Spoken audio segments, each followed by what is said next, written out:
Hello everyone, Jason with Innovations Technology Group here. Today it is Friday, February 18th, and this is your episode of ITG Tech Weekly.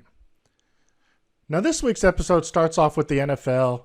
The NFL Super Bowl is one of the most watched events on TV each year, and of course this year was no different. I'm sure you're aware the Super Bowl is home for one of its for some of its famous commercials, but this year there was a most unusual commercial in my opinion. For approximately 25 seconds, a QR code bounced across the screen, changing colors like the old bouncing DVD screensaver that you used to have when you had a DVD hooked up to your TV and left it on after a movie or something like that.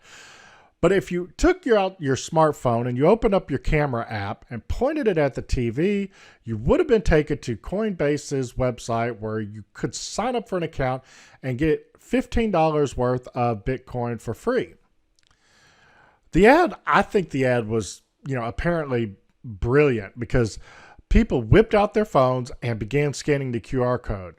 In fact, the Coinbase website was hit around 20 million times on its landing page in just 1 minute. People were engaging pretty heavily, more than Coinbase had previously expected, causing the website to be throttled and not responding for many people. Now, according to Coinbase, Surajit Chatterjee, Chief Product Officer, posted a tweet on Twitter saying, "Coinbase just saw more traffic than we've ever encountered, but our team pulled together and only had to throttle traffic for a few minutes. We are now back and ready for you." Now, because of this little interruption in the website, I think the stock market, Coinbase's shares in the stock market did trend down during pre-trading on Monday, but honestly, for an ad that didn't make a sound, but only bounced a QR code around the screen for just shy of 30 seconds, it's amazing how many people quickly responded. And this just goes to show you that you don't need a fancy commercial or a big over-the-top marketing techniques in order to get people to visit your website. Just a simple QR code in the right place at the right time. Next, I want to talk about Google. They just announced Android 13 on February 10th and also has a developer preview available now. While my understanding is the update is very preliminary, according to a Google timeline, I'm expecting that Google will release a beta version sometime around April and a final version of Android 13 sometime around August. That of course, is assuming that development and testing go well. I am going to attempt to try to keep track of the changes and updates and report them here. So make sure you've subscribed and click the notification icon so that you're notified when we release our next video. Lastly, this week, like last week, I would like to talk a little bit about email. Email is still one of the more popular ways to communicate online, but the problem with emails in today's world is the spam. I can't tell you how many emails I delete every day that are just spam or unwanted. Kapersky Antivirus, one of the leading antivirus companies out there, produced some figures that I found this week that were pretty eye-opening for me. In fact, they say 45.56% of all emails were spam, and 24.77% of that spam was sent from Russia, with 14.12% sent from Germany. They also say that their mail antivirus module blocked over 148 million malicious attachments. And then their anti-phishing system blocked over 253 million phishing links. And if you're unfamiliar with what phishing is almost like it sounds. It's a crafted email that is designed to look like a real email, only that it looks like it's coming from a real vendor that you may be using in order to get you to click on a link in that email so that you could be redirected to a fake company website. It looks like a real one. And so they try to get you to enter your username or password or maybe some other information in order to steal your credentials.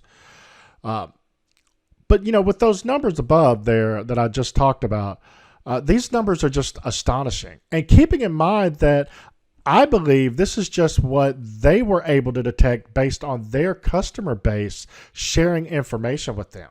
I mean, 45% of all emails being spam is such a wild number. So here's what I did. I went to Google and I searched for how many emails are sent per day. And one of the results that came back was that in 2021, there were approximately 319.6 billion emails sent per day. Now, if 45.56% of that is spam, that's a lot of spam. Now, email is a very good way, an efficient way to communicate with business associates, friends, loved ones, and definitely beats out sending letters via snail mail. But the spam is ridiculous. Now, look, I'd like to pose a question to you. What do you think would be a good way to stop the spread of spam on the internet today? I mean, with all the technology that we have, machine learning and just AI in general, do you think we could find a way to drop that from 45% to maybe under 10%? Let me know by leaving a comment in the comment section below. How would you do that? How would you go about, or what do you think would work to help stop the spread of spam? Now, granted, I know there's a lot of mail filters out there that do block spam from getting into your inbox, but what can we do to actually stop the spam from actually spreading to your mail filter that filters it? Do you think there'd be a good way of doing that? I don't know. Leave your comment in the comment section below. And finally, that's going to do it for this week's episode of ITG Tech Weekly. Again, today is February 18th, 2022. I appreciate you staying to the end of the video. Be on the lookout. We are going to be doing these ITG Tech Weekly videos every Friday. I look forward to doing them for you guys. I actually did my first one last week. This is episode 2.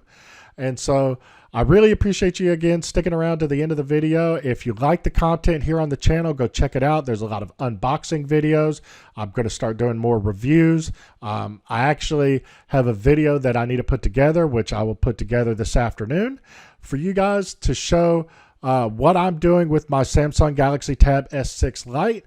I now have bought a cover and a case and a few other accessories for it because I'd like to use it as kind of a Linux Samsung DeX laptop. And so you'll get to see how that goes. I think it went really well. I'll have that video again for you this afternoon. But, consider subscribing to the channel. It would really help me out. And when new videos are posted, if you'd like to be notified, click the notification bell. Outside of that, I appreciate you. And I look forward to doing episode 3 next week of ITG Tech Weekly. Until then, we'll talk to you soon. Bye now.